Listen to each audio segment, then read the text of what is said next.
നമസ്കാരം. ഞാൻ ഡോക്ടർ ജയേഷ് പ്രകാശ്. നമുക്കിന്ന് അലർജിയെപ്പറ്റി ചർച്ച ചെയ്യാം. രാവിലെ എഴുന്നേറ്റ് കഴിയുമ്പോൾ അനിയന്ത്രിതമായിട്ടുള്ള തുമ്മൽ, കണ്ണുകൾ വളരെയധികം ചുവന്നിരിക്കും. അതോടൊപ്പം തന്നെ പലപ്പോഴും ശരീരത്താകമാനം ഒരു ചൊറിച്ചിലുണ്ടാകാം. തൊണ്ട ചൊറിയുന്നൊരവസ്ഥയുണ്ടാകാം. ഇതിനെയൊക്കെ നമുക്ക് പൊതുവിലായിട്ട് അലർജി റിയാക്ഷൻസ് എന്ന് തന്നെ നമുക്ക് പറയാവുന്നതാണ്. എന്നാൽ ഇത്ര സിമ്പിൾ അല്ലാത്ത അലർജിയുടെ ഒരു തലം കൂടിയുണ്ട്. പലപ്പോഴും നമ്മൾ ന്യൂസിലൊക്കെ കണ്ടു കാണും. ഈ കൊഞ്ചോ ഞണ്ടോ ഒക്കെ കഴിച്ചു കഴിഞ്ഞ് മരണം സംഭവിക്കുന്നൊരവസ്ഥയും കൂടി കാണാറുണ്ട്.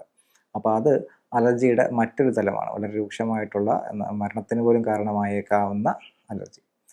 എന്താണ് അലർജി? അലർജി എന്ന് പറഞ്ഞാൽ ഒരു ഫോറിൻ, അതായത് ഒരു പുറത്തു നിന്നുള്ളൊരു വസ്തു നമ്മുടെ ശരീരത്തിനുള്ളിലോട്ട് കയറി കഴിയുമ്പോൾ അത് ശരീരത്തിന് നല്ലതാണോ ചീത്തയാണോ എന്ന് ചിന്തിക്കുന്ന ഒരു വേർതിരിവിന് ശേഷമാണ് ശരീരം അത് അക്സെപ്റ്റ് ചെയ്യുന്നത്.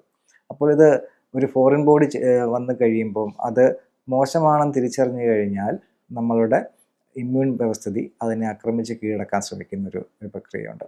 അപ്പോൾ ചില വ്യക്തികളുടെ ശരീരത്ത് മറ്റു ചിലരിൽ വളരെ നോർമലായിട്ടുള്ള ഒരു ബുദ്ധിമുട്ടും ഉണ്ടാക്കാത്ത വസ്തുക്കൾ എത്തിക്കഴിയുമ്പോൾ അതിനെതിരെ നമ്മുടെ ഇമ്മ്യൂൺ സിസ്റ്റം വളരെ അതിശക്തമായിട്ടുള്ളൊരു പ്രക്രിയ നടത്തുകയാണ്. അതായത് അവരിൽ നീർക്കെട്ടുണ്ടാകാം, ഈ ശരീരം ആസകലം ഇങ്ങനെ ഒരു പുകച്ചിലുണ്ടാകാം, ഉള്ളിൽ കഫം പോലെ നിറഞ്ഞു വരാം.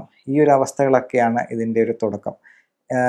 ഈ തുമ്മൽ, നമ്മുടെ ആ ഒരു ചൊറിച്ചിൽ, ഇതൊക്കെ ഇതിൻ്റെ ഒരു തുടക്ക സമയത്തുണ്ടാകുന്ന ചില ലക്ഷണങ്ങളാണ്. നമ്മളത് തീർത്തും മൈൻഡാക്കാണ്ട് ഇരുന്ന് കഴിഞ്ഞാൽ ചിലരിൽ ഈ പറയുന്ന പോലെ ശ്വാസം കിട്ടാത്തൊരവസ്ഥ വരെ എത്തും. അതായത് നമ്മുടെ ആ ഒരു എയർവേ പാത്ത് ഇതേപോലെ വളരെയധികം സ്വെൽ ചെയ്ത് ഇൻഫ്ലെയിംഡ് ആയിട്ട് ശ്വാസം എടുക്കാൻ ബുദ്ധിമുട്ടുണ്ടാകുന്ന അവസ്ഥയിൽ നമുക്കത് ഈ പറഞ്ഞ പോലെ വെന്റിലേറ്റർ സഹായത്തോടു കൂടി തന്നെ ചിലപ്പോൾ ജീവൻ കുറച്ച് നേരത്തേക്ക് ഈ അലർജിക് റിയാക്ഷൻസ് ഒന്ന് കുറയുന്നത് വരെ നിലനിർത്തേണ്ടുന്ന അവസ്ഥ വരെ എത്താറുണ്ട്. അങ്ങനെ അലർജി വളരെ സിമ്പിളായിട്ട് കണക്കാക്കാൻ പറ്റുന്ന ഒന്നല്ല. എന്നാൽ എങ്ങനെ നമുക്ക് അലർജിയെ ഒന്ന് മെയിൻറ്റെയിൻ ചെയ്യാം എന്ന് നോക്കിക്കഴിഞ്ഞാൽ ആയുർവേദത്തിൽ ഇതിനെ ഒരു കഫപ്രധാനമായിട്ടുള്ള അസുഖമായിട്ടാണ് കാണുന്നത്. അതായത് ഈ ഇൻഫ്ലമേഷൻ, സ്വെല്ലിങ് എന്നിവയൊക്കെ നമുക്കൊരു കഫപിത്ത പ്രധാനമായിട്ടുള്ള അസുഖമായിട്ട് കണക്കാക്കാറുണ്ട്. അപ്പോൾ അതുപോലെ അത്തരത്തിലുള്ള മരുന്നുകൾ കൊടുത്തുകൊണ്ടും അതോടൊപ്പം നമ്മുടെ ശരീരത്തിലെ ധാതുക്കളുടെ പ്രവർത്തനം ഒന്ന് സുഗമമാക്കാൻ വേണ്ടിയിട്ട് ദീപനവാചനമായിട്ടുള്ള ഔഷധങ്ങൾ കൊടുത്തുകൊണ്ട് ആണ് അലർജിയെ പലപ്പോഴും നമുക്ക് വരുതിയിലാക്കാൻ സാധിക്കുന്നത്. നമ്മുടെ നാട്ടിൽ പണ്ട് കാലത്ത് എല്ലാവരും ഉപയോഗിച്ചുകൊണ്ടിരുന്ന രാസ്നാദി ചൂർണം എന്ന് പറയുന്നത്, കുളി കഴിയുമ്പോൾ അമ്മൂമ്മമാരൊക്കെ പഴയ സിനിമയിൽ നിറകിൽ തിരുമുന്ന രാസ്നാദി ചൂർണം, അതിന് ഈ അലർജിയുടെ കാര്യത്തിൽ വളരെയധികം ഈ പ്രത്യേകിച്ചും തുമ്മൽ, രാവിലെ എഴുന്നേൽക്കുന്ന തുമ്മലിൻ്റെ കാര്യത്തിൽ ഒന്ന് കുറയ്ക്കാൻ വേണ്ടി വളരെയധികം പങ്കുവഹിക്കാൻ സാധിക്കുന്നുണ്ട്. അത് നമ്മൾ നിറകയിൽ തിരുമുക.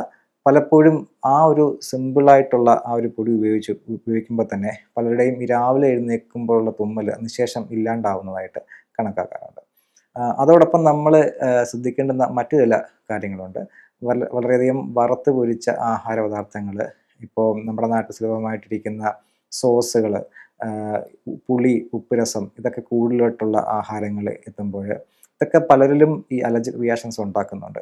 അപ്പോൾ ആയുർവേദത്തിൽ വിരുദ്ധാഹാരം എന്നൊരു കൺസെപ്റ്റ് തന്നെയുണ്ട്. അതായത് പലതിൻ്റെയും കൂടെ ചില വസ്തുക്കൾ ഒരുമിച്ച് ചേർന്ന ആഹാരം ഉണ്ടാക്കുമ്പോൾ നമ്മുടെ ശരീരത്തുണ്ടാകുന്ന ബുദ്ധിമുട്ട്, ദഹനപ്രക്രിയ ഉണ്ടാകുന്ന ബുദ്ധിമുട്ട്, അത് പലപ്പോഴും അലർജിയിലേക്ക് നയിക്കാറുണ്ട്. അപ്പോൾ അത്തരത്തിലുള്ള ആഹാരങ്ങളിൽ നിന്ന് നമ്മൾ ഒഴിഞ്ഞു മാറി നിൽക്കുക. പ്രത്യേകിച്ചും ആ ഒരു കൺസെപ്റ്റിൽ വരുന്നതാണ് തൈര്, മീനും ഒരുമിച്ച് കഴിക്കുക തുടങ്ങിയ കാര്യങ്ങളൊക്കെ.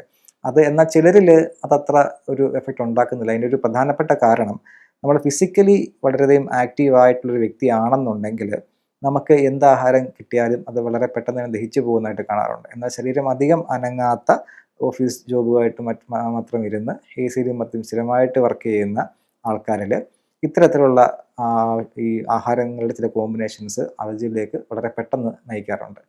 അതോടൊപ്പം നമുക്ക് തലയിൽ തേക്കുവാൻ വേണ്ടി ചില പ്രത്യേകത്തിലുള്ള എണ്ണകളൊക്കെ ഉണ്ട്. അതൊക്കെയും നമുക്ക് തുളസിയോ കുരുമുളകിൻ്റെ ഇല, മുയൽച്ചെവിയൻ തുടങ്ങിയ അതൊക്കെ ഇട്ട് കാച്ചുന്ന, പണ്ട് കാലത്ത് നമ്മുടെ അമ്മൂമ്മമാരൊക്കെ ഇട്ട് കാച്ചിക്കൊണ്ടിരുന്ന എണ്ണകൾ, ഇതൊക്കെ നമുക്ക് ഒരു പരിധിവരെ ചെറിയ തരത്തിലുള്ള അലർജിയിൽ നിന്ന് നമ്മളെ സംരക്ഷിക്കുന്നതാണ്. അലർജിയുടെ കാര്യത്തിൽ ആയുർവേദത്തിൽ നമുക്ക് ചികിത്സയിൽ പഞ്ചകർമ്മ ചികിത്സ ഒരു പ്രധാനപ്പെട്ട ഒന്ന് തന്നെയാണ്. പലപ്പോഴും അലർജി കൂടി നിൽക്കുന്ന അവസ്ഥയിൽ നമുക്ക് വമനം അല്ലെങ്കിൽ വിരേചനം എന്ന് വെച്ചാൽ ഛർദ്ദിപ്പിക്കുക അല്ലെങ്കിൽ വയറിളക്കുക, ഈ ചികിത്സകൾ ചെയ്യേണ്ടതായിട്ട് വരാറുണ്ട്. കാരണം അവർക്ക് എന്ത് കഴിച്ചാലും ആകെ ഇറിറ്റേഷൻസ്, രാവിലെ എപ്പോഴും സ്റ്റഫ് നോസ് എന്ന് വെച്ചാൽ അവർക്ക് ശ്വാസം എടുക്കാൻ പറ്റാത്ത പോലത്തെ ബുദ്ധിമുട്ട് പലപ്പോഴും വരാറുണ്ട്. എന്നാൽ ഒരു ഉച്ചയാവുന്നതോടുകൂടി ഈ ബുദ്ധിമുട്ടുകൾ കുറയുകയും ചെയ്യും. വൈകുന്നേരവും രാവിലെ ആകുമ്പോൾ വീണ്ടും കൂടുന്നൊരവസ്ഥയുണ്ട്. ഈ അവസ്ഥകളിൽ നമുക്ക് ഈ വമനം, വിരേചനം തുടങ്ങിയ പഞ്ചകർമ്മ ചികിത്സകൾ ചെയ്ത ശേഷം നമുക്ക് ശമന ഔഷധങ്ങളിലേക്ക് കടന്നു കഴിഞ്ഞാൽ വളരെയധികം മാറ്റം ഉണ്ടാക്കാൻ സാധിക്കും. അതോടൊപ്പം ഈ അലർജി എന്നൊരു അവസ്ഥ പലപ്പോഴും നമുക്ക് ഇപ്പോൾ ഒരു പേടിയോ ബുദ്ധിമുട്ടോ ഒക്കെ വന്നു കഴിഞ്ഞാലും നമുക്ക് ഈ പറഞ്ഞ പോലെ വയറ് കാളലുണ്ടാകുക, കഫത്തിൻ്റെ ഒരു ആധിക്യം വരിക തുടങ്ങിയ കാര്യങ്ങളും നമുക്ക് സംഭവിക്കാറുണ്ട്. അത്തരത്തിൽ നമുക്ക് ആ തരത്തിലുള്ള ബുദ്ധിമുട്ടുള്ളവരിൽ നമുക്കൊരു മാനസികപരമായിട്ടുള്ള സപ്പോർട്ട് കൊടുക്കുകയും കൂടി ചെയ്യേണ്ടത് വളരെ അത്യാവശ്യമാണ്. അലർജി നമുക്ക് നമ്മുടെ ശരീരത്തിൽ സ്വതസിദ്ധമായിട്ടുള്ള ഒരു പ്രക്രിയയാണ്. എന്നാൽ അതിൽ ഹൈപ്പർ ആക്ടിവിറ്റിയാണ് ആക്ച്വലി നമുക്ക് ഈ ബുദ്ധിമുട്ടുള്ളത്. അപ്പോൾ ആ ചില വ്യക്തികളിൽ മാത്രമാണ് ഇത് ബുദ്ധിമുട്ടുണ്ടാകുന്നത്. പലപ്പോഴും അത് പാരമ്പര്യമായിട്ട് കണ്ടുവരാറുമുണ്ട്. അപ്പോൾ ആ ഒരു പാരമ്പര്യമായിട്ടുള്ള ആ ഒരു ആംഗിളും നമ്മൾ ചികിത്സ ചെയ്യുന്ന സമയത്ത് ഒന്ന് നോക്കേണ്ടതാണ്. അപ്പം അത്തരത്തിൽ ഉള്ള വ്യക്തികളിൽ കുറച്ചുകൂടി കഠിനമാണ് അലർജിയുടെ ചികിത്സ. നമുക്കത് കൺട്രോൾ ചെയ്ത് ബുദ്ധിമുട്ടില്ലാത്ത രീതിയിൽ നമുക്ക് കൊണ്ടുപോകാൻ പറ്റുന്ന ഒരവസ്ഥ തന്നെയാണ് അലർജി.